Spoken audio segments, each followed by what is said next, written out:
entregar 4 tanques Leopardo a Ucrania y formar a 40 militares ucranios para el uso de esos tanques que sabemos que pueden ser decisivos.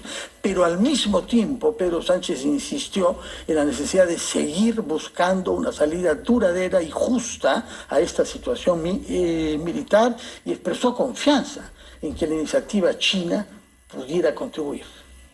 Bueno, hay que decir que la iniciativa china tiene un primer punto que, si fuera aceptado por Rusia, yo creo que la guerra terminaría y el problema se disolvería, porque el primer punto hace referencia a la integridad territorial e independencia de las naciones. A partir de ahí todos estamos de acuerdo, si ese punto es respetado. Y esto es lo que ha venido defendiendo Ucrania, por otra parte, desde el inicio del conflicto. Mi colega, el encargado de negocios de la Embajada de Ucrania en el Perú, empezaba dándole las gracias al Perú por la posición tomada, que yo comparto plenamente en cuanto a elogiar al Perú por lo que ha hecho, por la defensa de las libertades en el ámbito internacional. Pero yo tengo que ir más allá y conecto con la pregunta que me hacía. Yo tengo también que agradecer a Ucrania que haya defendido unos valores que todos compartimos, porque esta es la base del conflicto. Si se respetan esos valores y se respeta esa integridad territorial e independencia, todos estamos de acuerdo en que podemos llegar al final muy deprisa. El problema es que no es por ello por lo que, quiero decir, no es por los problemas de seguridad u otros a los que frecuentemente alude Rusia por lo que se fue a la guerra. Rusia fue a la guerra por lo que Ucrania representaba, no por lo que hacía. Ucrania nunca amenazó a Rusia, jamás lo ha hecho. Sencillamente lo que ocurría era que Ucrania había mirado hacia otro lado y buscado un modelo diferente para vivir como vivimos nosotros y según esos valores. Por eso empecé por ahí. Ucrania lo que miraba era la prosperidad, la libertad, la seguridad y consideró que el cambio de modelo hacia un modelo democrático y desarrollado era lo que tenía que buscar. Y es ese cambio de modelo lo que supone para la mentalidad y la psicología de un líder como Vladimir Putin una amenaza. Porque ese modelo en un lugar como Ucrania, que quedó muy claro hace unos días en este tremendo discurso de Vladimir Putin, que él considera como parte de la Rusia histórica o de la Rusia imperial, que ese modelo se impusiera en Ucrania suponía para el Kremlin, para Vladimir Putin, para su corte, una verdadera amenaza. El Kremlin siempre ha tenido un problema con los ciudadanos rusos porque sus intereses divergen. Los ciudadanos, todos los ciudadanos del mundo queremos lo mismo. Queremos vivir en paz y queremos prosperar y queremos ser libres. Y eso es algo en donde la relación entre el Kremlin y los ciudadanos se rompe históricamente desde Catalina la Grande. La búsqueda de ese modelo es lo que dio lugar a que ocurriera lo que está ocurriendo. Ninguna amenaza, por lo tanto. La búsqueda de la paz, decíamos. Yo me temo que en estas circunstancias la búsqueda de la paz es mucho más fácil que la búsqueda de la guerra o que la continuidad de la guerra. Ahora, dicho esto, también hay que decir que el señor Putin tiene que tener muy claro que si bien la guerra tiene un enorme coste para los ucranianos y un coste muy alto también para todos los países democráticos que estamos defendiendo Ucrania, la realidad es que ese coste es muy inferior al de una posible victoria de Rusia. En consecuencia, las espadas todavía están en alto. Hay efectivamente elementos que inducen a pensar que se puede producir una modificación del escenario. No sabemos hacia dónde, porque lo que ha ocurrido en estos últimos días, la ofensiva rusa, la suspensión del acuerdo START, este discurso absolutamente demente que hemos escuchado hace unos días por Vladimir Putin, 2 horas hablando, 47 interrupciones con aplausos, algunos de ellos de 13 minutos. Esto hay que ir mucho al gimnasio para aplaudir 13 minutos seguidos. Lo que indica el tipo de régimen del que estamos hablando, por cierto.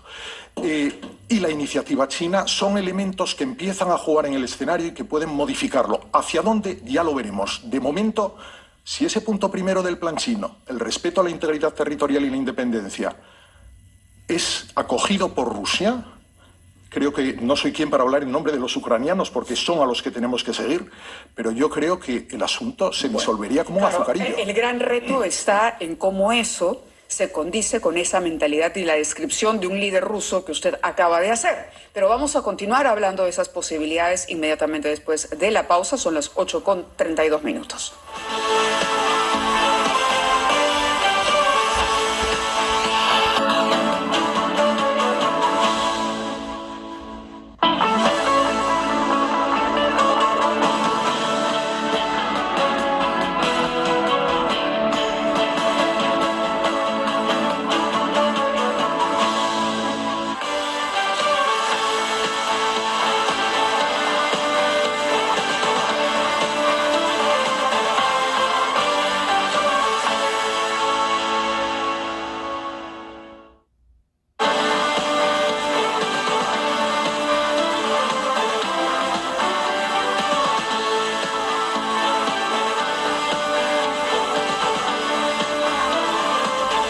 8:38 de la mañana, continúa ampliación de noticias. Janelis Martínez tiene información en vivo a esta hora. Buenos días, Janelis.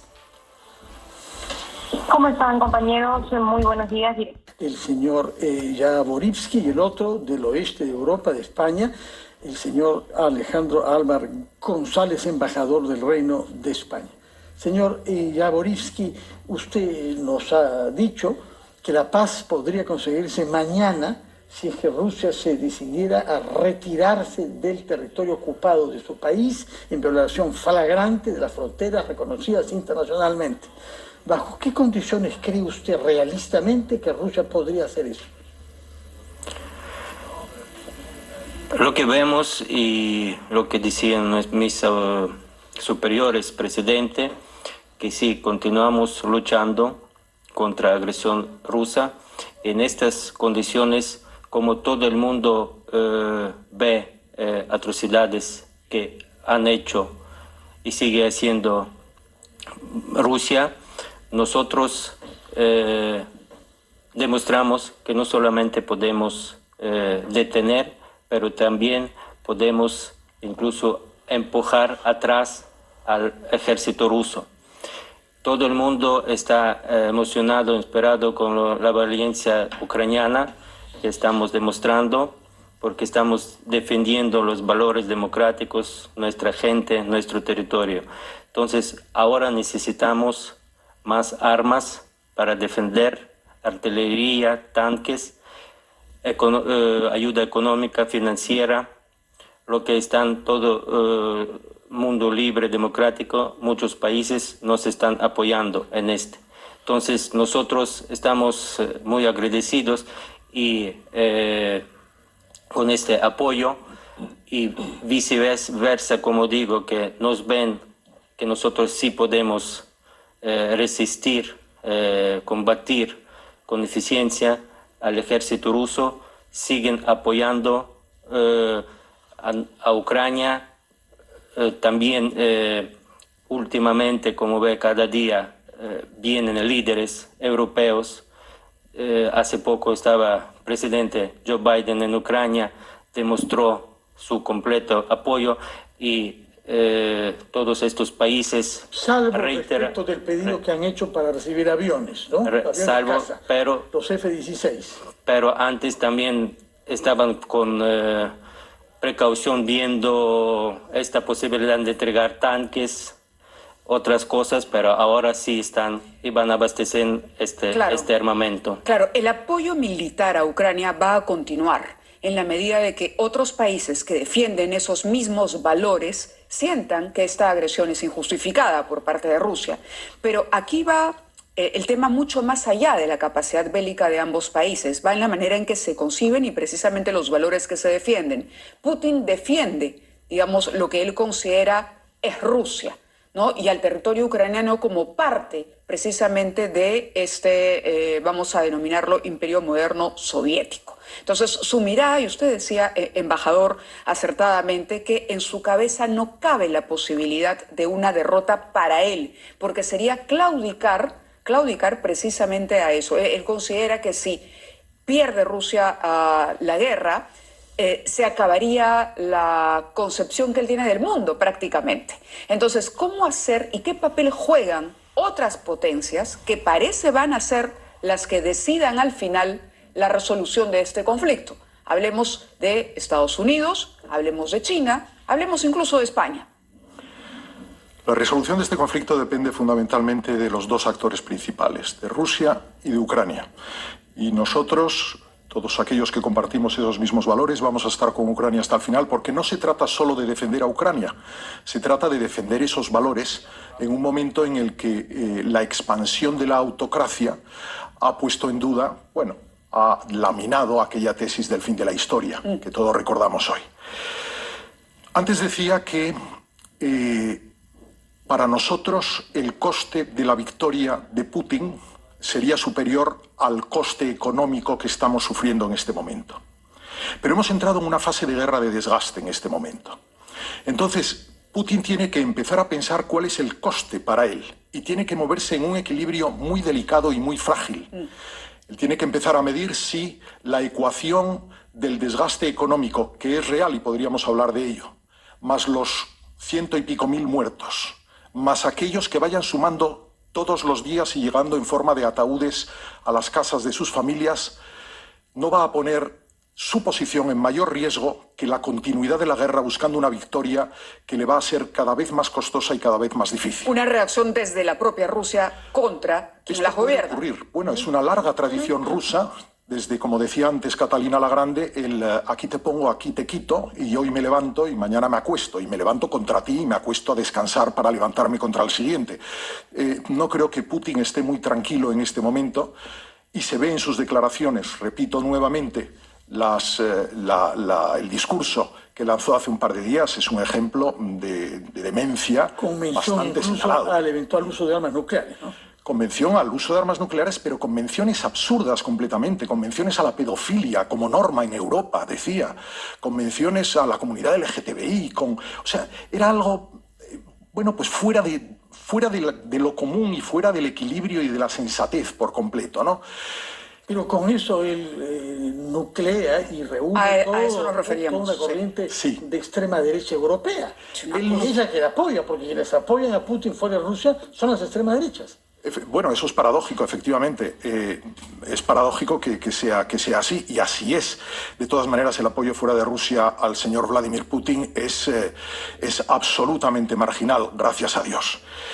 Llegados a este punto, lo que tenemos que pensar es cómo podemos hacer para buscar una solución que sea satisfactoria para todos, es decir, digámoslo claramente, que salve la cara de Putin, lo que no es fácil en absoluto, y que al mismo tiempo dé soluciones reales para el futuro de Ucrania y el futuro de Europa. De momento no se ve. De momento no se ve y me da la sensación de que habrá que esperar todavía algunos capítulos más pues en el campo de batalla para ver hacia dónde vamos. Pero yo sí creo que la fragilidad que a veces se presume del lado ucraniano en lo militar se traduce en una fragilidad política cuando vamos al otro lado. Y creo además que poco a poco hay una conciencia creciente de que Rusia, aunque hipotéticamente llegase a tener algún triunfo militar, ya perdió. Y ya perdió porque Ucrania ha decidido nunca más ser rusa. Después de lo ocurrido, jamás volverán a mirar hacia Moscú. Porque Finlandia y Suecia han pedido entrar en la OTAN. Porque la Unión Europea ha salido más unida que nunca. Porque Europa ha decidido multiplicar sus presupuestos de defensa porque de pronto se han dado cuenta de que esto no es el mundo de las rosas y el chocolate. Y así hay un largo etcétera que podríamos continuar, por el cual se vio ayer claramente. Fíjense, Asamblea General de Naciones Unidas. Resolución que exige la inmediata salida de las tropas rusas. 141 países lo apoyan y solo 7 votan en contra. Y miren los 7. Corea del Norte, Eritrea, Siria, Irán, Nicaragua, Bielorrusia, que no es precisamente un país democrático. Me falta uno que no recuerdo cuál es, creo que es Mali. De acuerdo. Es decir, las posiciones están claras. Muy bien, ese es el escenario en este momento, Fernando. Les agradecemos su presencia en Ampliación de Noticias y nosotros tenemos que ir a una pausa, 8:49 minutos.